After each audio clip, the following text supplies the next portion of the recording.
Hello everybody and welcome back to my channel. My name is Jodie from Decorous Vintage Designs, and this piece in front of you here was inspired by an old Mediterranean water fountain, and in today's tutorial I want to show you how to get this look.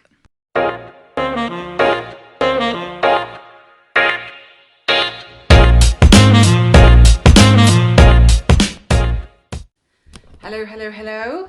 It's Jodie here from Decorous Vintage Designs.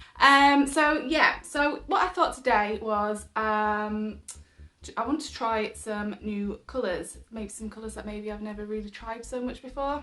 So yes, I'm going to be using some sea spray today. I'm also going to be using a little bit of WoodUBend. Alright, so I've already got a little bit of WoodUBend on here, and I've also just got a couple of keyholes on here. So I'm going to get started with this WoodUBend. Okay, and I just thought I would pop it there. So the surface is reasonably flat, but I thought maybe I would come in anyway and just maybe give it a little bit of a heat up, just in case there are any curves that I'm not aware of. So I'm just going to get my old battered hairdryer. Look at that, look at the state of that. And then I'm just going to heat this up.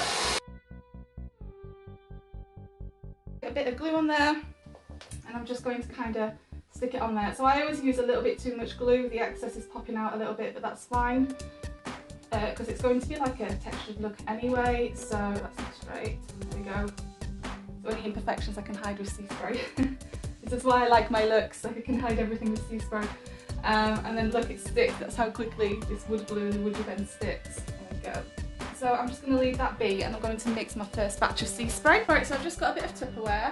Right, so I've got some sea spray, and I'm going to get started with a little bit of sandbar, which is like a nice taupey colour, I would say. It's got like a little, it's kind of like a cream with a bit of brown in there. And I'm going to pour out, to start with, just a little bit of this sandbar in the corner here. Not a lot. And then, so you need to use normally about 2 scoops of sea spray to 8 ounces of paint. Obviously I've not used 8 ounces of paint there. So I'm literally going to come in with just a tiny little bit and just pop that in there, and it's better just to build it up slowly because that way then you know you're not going to use too much and it's not going to be hard to use. And you want it to be like a cake batter-like consistency. So I'm literally starting with this much because I know I'm going to bring other colours in, and if I need to I can always come back and add more. Alright, so I am putting my sandbar and my sea spray on the top of this piece. I am using a technique called Stippling, which is one of my favourite go-to techniques, which basically means I am just dabbing. And when you do this, just make sure you use a brush that you don't care about, or one that is pretty inexpensive, because it can be quite harsh on your brush. All of the products I am using today as well will be listed below, including a 10% off discount for WoodUBend. So I will talk you through the products through this video tutorial today, but if you get a little bit lost, don't worry, they're all going to be listed below. The first part of this tutorial was also filmed live, but I've edited it because I think it's just a little bit more convenient for you guys, you know, if you're watching something that is sort of a condensed version rather than the full version, in my opinion.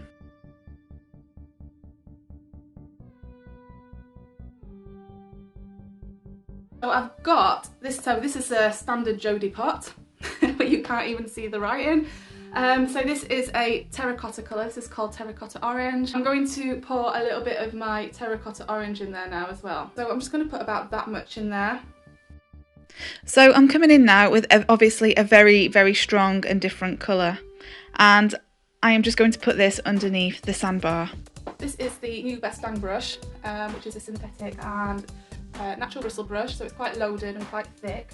So I think this will be quite good for stippling. It's not out yet, it's due to be released soon, so I'm going to use a clean brush, and I'm just going to blend some of this away with a clean brush. Blur those lines a little bit. Just soften it up. Whilst this is definitely going to be a rustic look, there is going to be a fine line between it looking rustic and also it looking kind of pretty. So I just want to make sure that there's no harsh lines at the moment, especially because they are two very different colours. So by coming in with a clean brush, and especially this one because it's such a large surface area, and just tapping around those edges, it is just going to very softly, you know, soften up that line. So I'm actually going to come in with another colour now. I'm going to bring in some pinecone. So this is a nice, I think it's like got quite a rich colour to it. I'm not always very good at describing colours, I'm sorry. But yes, can you see that? I think it's better to show you than me try to explain it badly. Okay, so I've come in again with the same measurement of sea spray, and I'm basically just going to follow the same process. I am popping the pinecone underneath the terracotta. It is a little bit more in the same colour group as what the terracotta and the sandbar was, and I will have my best dang brush on hand just to blur out those lines a little bit. I haven't bothered cleaning the best dang brush or anything. I'm just going to go straight in there with it, even though it's still got a little bit of the sandbar on there, because it encourages blending. Right, last colour I promise, guys. So this is Muscadine Wine. Can you see how like they're all in similar colour groups again? Okay, so this is the exact same process again as before. I am placing my Muscadine Wine underneath the pinecone, and I have, used the same amount of sea spray. So with the WoodUBends, as you can see here, I'm painting over some trimming. You can either paint them if you know exactly what you want to do with the look of your furniture, so you can paint them before you put them on. I just personally always find it easier to put them on first and then paint over them as though they're part of the furniture. The Muscadine Wine is a very overpowering colour, so this one is going to be a little bit more difficult to blend. So what I did actually do is give my best dang brush a wipe just on some kitchen towel, just to get rid of some excess every now and then, because the Muscadine Wine really wanted to take over the rest of this piece. So once this is all dry, I came in with my sandbar, and I'm just sort of randomly dry brushing some of my sandbar in some areas. So dry brushing is basically just where you have a tiny little bit of paint on your brush and you just wipe it off onto the furniture. But you can see here, because of the sea spray and because of the details in the WoodUBend, it really kind of creates a nice texture as it settles on top of all that sort of lovely sea spray texture and things. I also came in and just added a little bit of the terracotta orange into some areas. There's no kind of specific reason for this or where I placed it. I'm just trying to think of where, something might have become weathered on an old water fountain.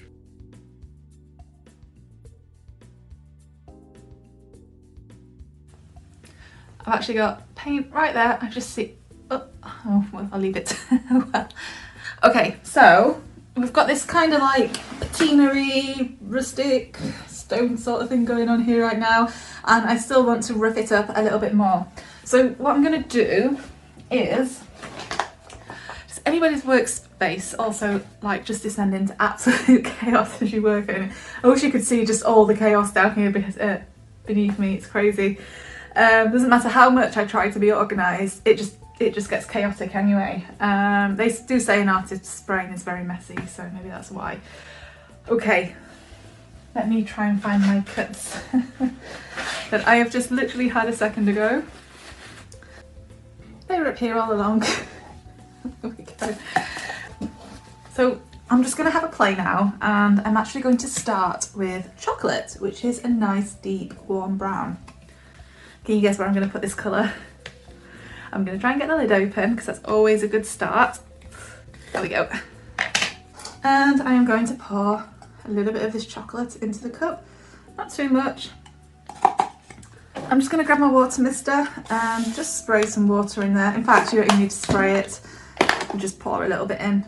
So it's probably going to be about half and half.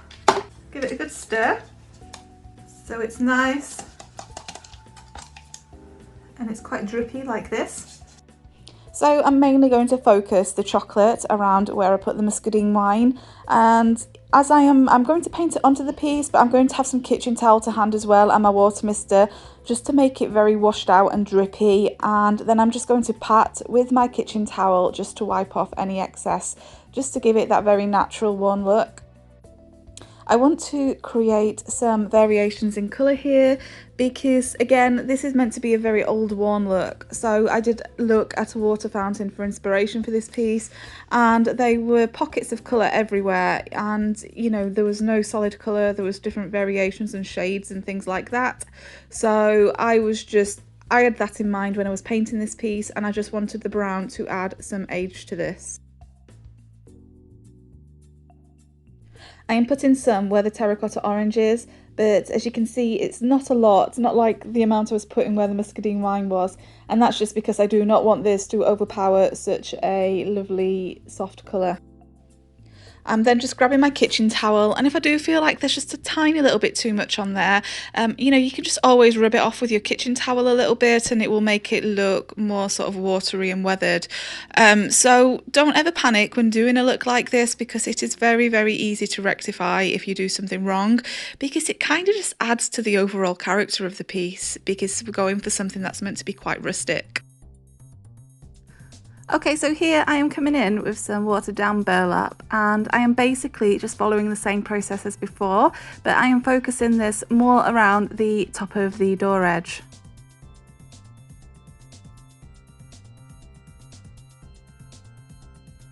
And then just to blend some of those burlap edges in, I am coming in with my watered down chocolate and focusing that on the bottom of the door edge, again just following the exact same process.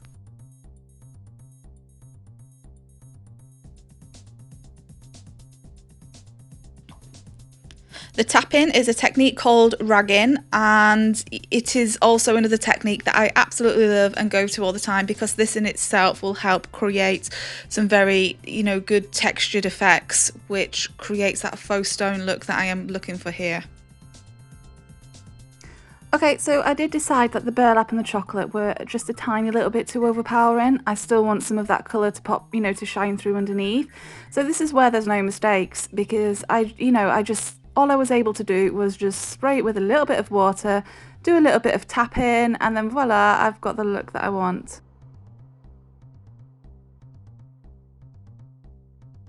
So at the top here, I actually have a watered down French linen mixture.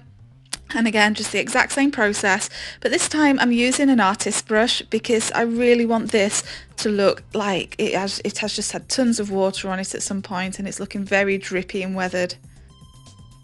The French linen is very, very subtle. However, as you can probably see there though, it is still looking like it is leaving some marks. So if you think of something that's just had lots of water on it over time, and it's been quite damp, and you know, you have those watermarks left behind, and this is kind of what I'm thinking here at this point as I am adding the French linen.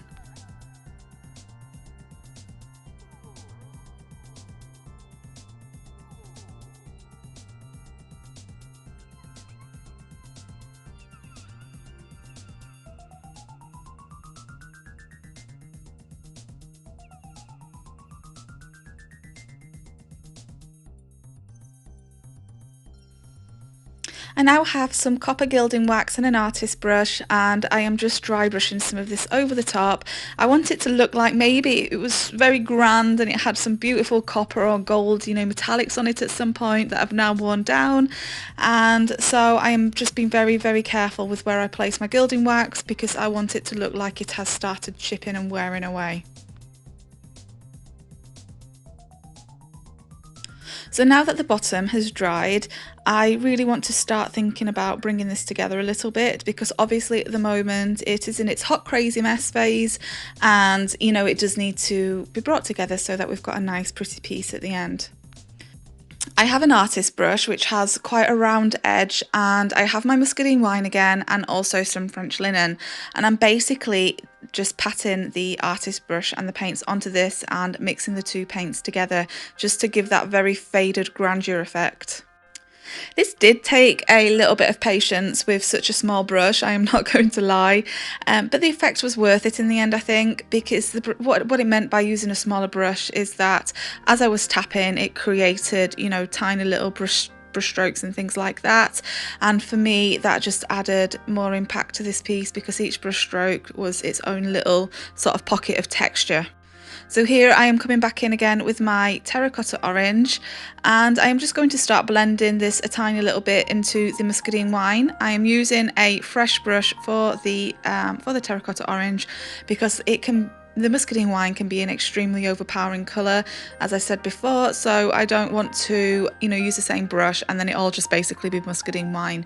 So I am just alternating between brushes here until I get a very soft line that I am happy with.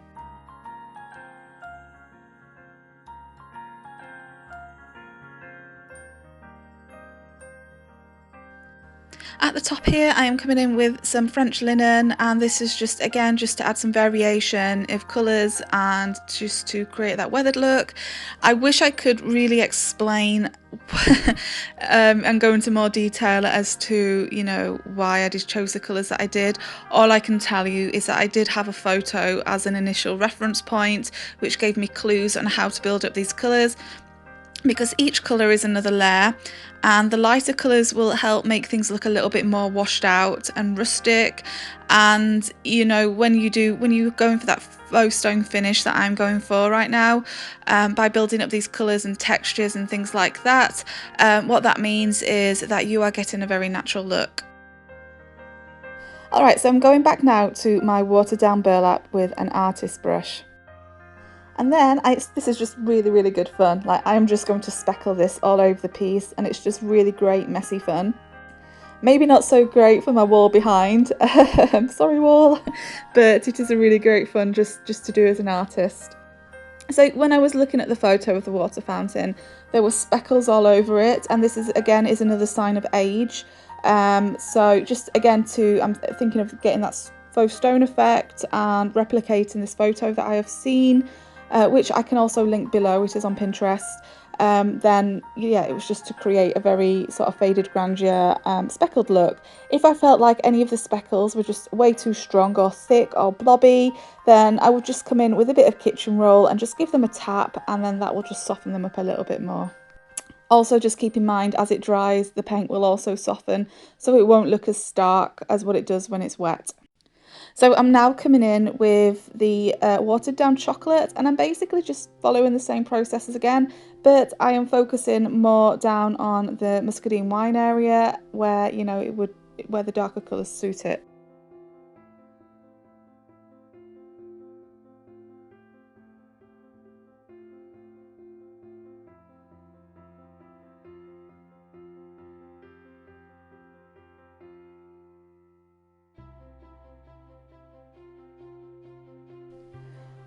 Alright, so now I have a putty knife and some watered down burlap.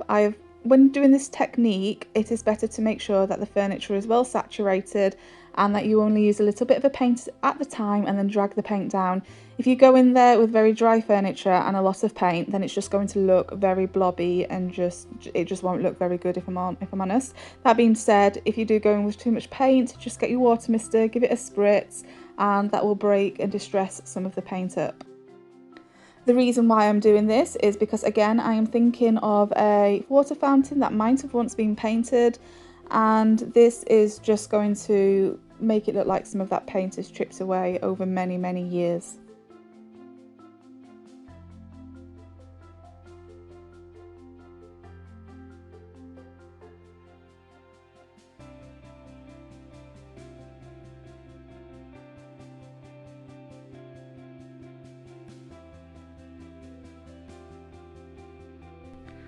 Alright, I'm going to get a little bit nerdy and sciencey here. So obviously I put a little bit of copper on here, and whenever you think of copper mixing with water, it obviously oxidizes and turns green. At least I think it does. If somebody wants to correct me, feel free to do that. But also anything that has had a lot of water over it, you know, on it over time, tends to turn a little bit green. So what I did here was I mixed a little bit of tree frog green with a little bit of palmetto to create that watery effect. So I'm really focusing this on these panels here, just because I think, you know, again, I'm going to be a little bit sciencey, but if the water, you know, this is the top of the water fountain where the water tends to be, and the taps and things, so this is where it is most likely to have got the most weathered. I am putting a little bit around the keyholes here because obviously there is copper on them, and also I just think it would look really good. If I'm being honest, the green would contrast very nicely with the Muscadine wine and add a little bit of drama.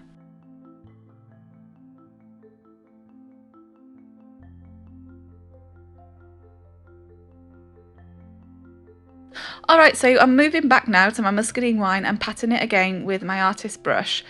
The reason I am doing this is, again, I've since the last time I did this, I have done a lot. Like, we've done a lot of speckles, I have done a lot of watery drips and things like that. So I just want to come in again and soften these up, because I just don't want it to look, I want it to look rustic, but I don't want it to look ugly. Just to be clear, we're not covering all of those drips, all we're doing is softening, smooth it up so that they don't look too stark and in your face. I'm adding some copper gilding wax to the WoodUBend trim here because this was a little bit grand at one point, that's what I'm thinking. And I'm just basically dry brushing the gilding wax on top of this because I still want some of the Muscadine wine to come through, and I also still want the copper gilding wax or the copper, you know, to look like it has begun to distress over time.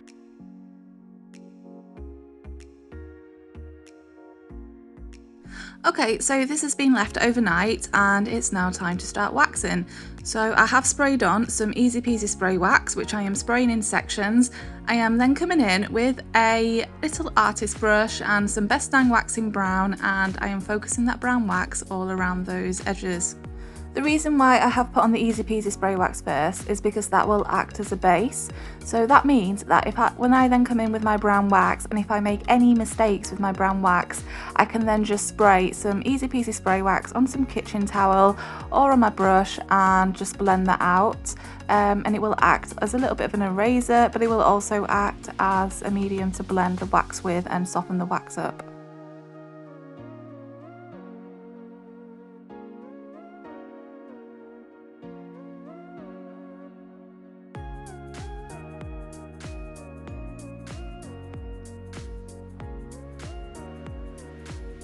Just on a little side note, guys, and I'm going a little bit off topic here, but a lot of you like to know what I did to the top. So for this, I just sanded the top down to the grain. I used some no paint gel stain in Georgian Cherry, which has a lot of red in it, and I basically then just applied that to the top. I didn't do anything other than that with it, no special paint work, just the no paint gel stain by Dixie Belle.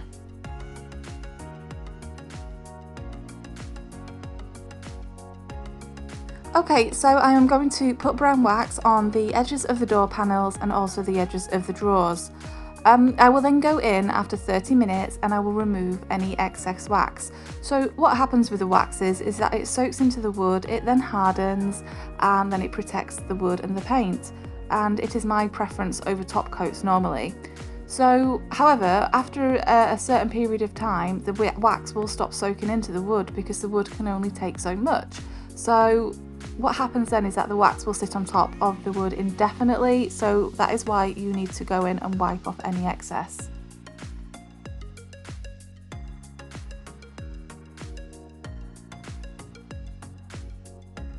Okay, and this is the finished look.